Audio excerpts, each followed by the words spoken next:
Hey guys, Voltron here.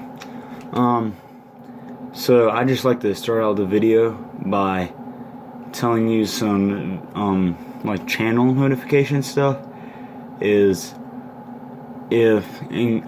you really love NFL stuff, which you can let me know down in the comments, I think I'm gonna censor more around NBA like I had before, just because there's so much more interesting stuff that I can talk about and do videos about for the NBA. And I'm going to do this video, as you see my Inside Out Appalachian State t-shirt, because I'm going to do one about how high-powered and record-breaking and the first ever of this Golden State Warriors offense could be. Sorry. I'm really tired, but it's really only like 9 right now. I don't know why I'm so exhausted. I played basketball for a while today, but I don't know.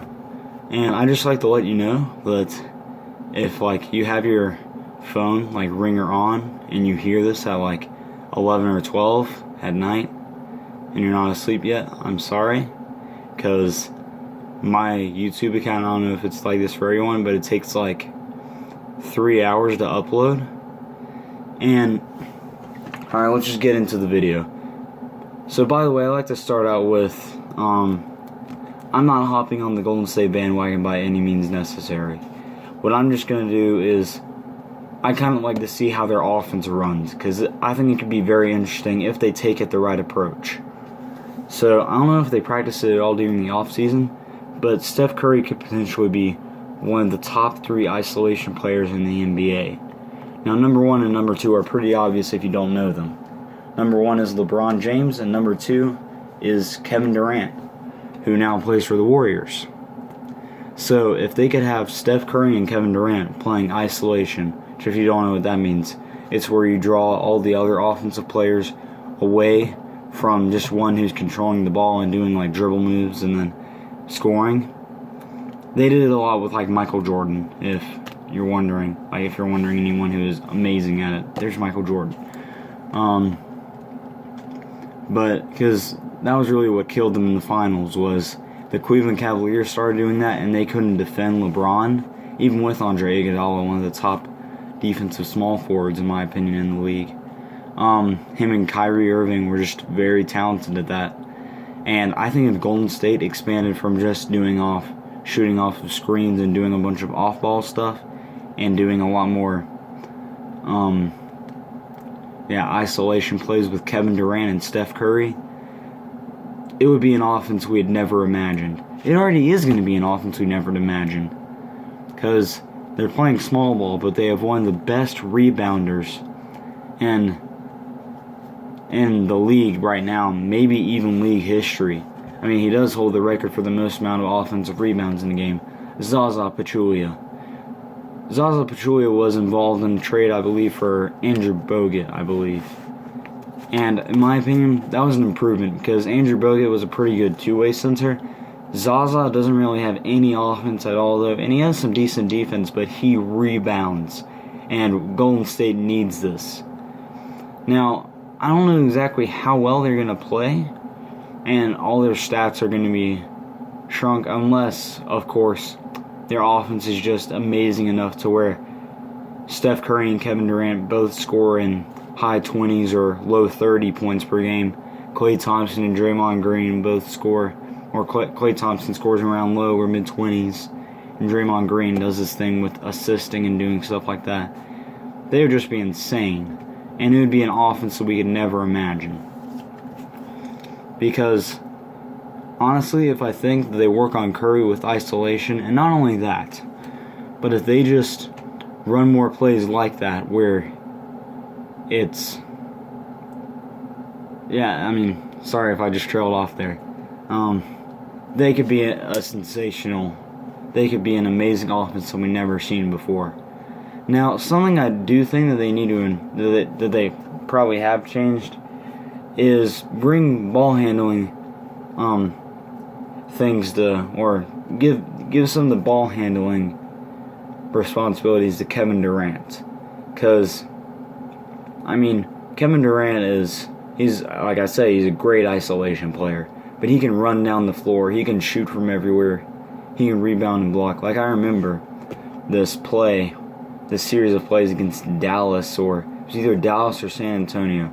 I think it was San Antonio during the playoffs, where Kevin Durant blocked a center's shot, and then the shot went off the backboard. Kevin Durant rebounded. He ran across the court and shot 5 or 6 feet behind three-point line and switched a three-pointer. And I was like, holy cow, this dude's good. Because, like, I mean, I kind of knew about Kevin Durant. I knew he was pretty good. But I didn't know that he was, like, able to do that. And that was just something that kind of, like, showed me, man, Kevin Durant, he is one of the top players in the NBA. And that's another thing is, I don't think really ever before there's been 2 top 3 players playing in the NBA together, much less 4 top 20 or top 25 players in the NBA playing on the same starting lineup, plus one of the best rebounders, because, like, yeah. Now, some flaws I could see with this is size overall. Now, like I said, Zaza Pachulia, he's 6'11", 7 foot, something like that. So that's good and all. But Steph Curry is 6'3", and if you don't actually like watch basketball or check out stuff, this will sound ginormous to you either way. But this is actually like pretty small. Klay Thompson is 6'7". Kevin Durant's 6'9", I believe, and then Draymond Green is 6'7". And those aren't like huge things, but it's power forwards traditionally now are right around 6'11". By the way, yeah, Zaza's like 6'11" or 7 foot, and yeah, power forwards are a lot more traditionally now 6'11", unless they're like Draymond Green. Yeah, they're around that area, so they're a bit undersized and rebounding already in the paint, and also just them defending the opponent. Because this is part of what makes Kevin Durant such a great isolation player, is he's fast, he can shoot from everywhere, and because of his height and length, he can shoot over everybody. And that was partly what killed him with LeBron was, Andre Iguodala wasn't really small, but LeBron was bigger than him, basically. And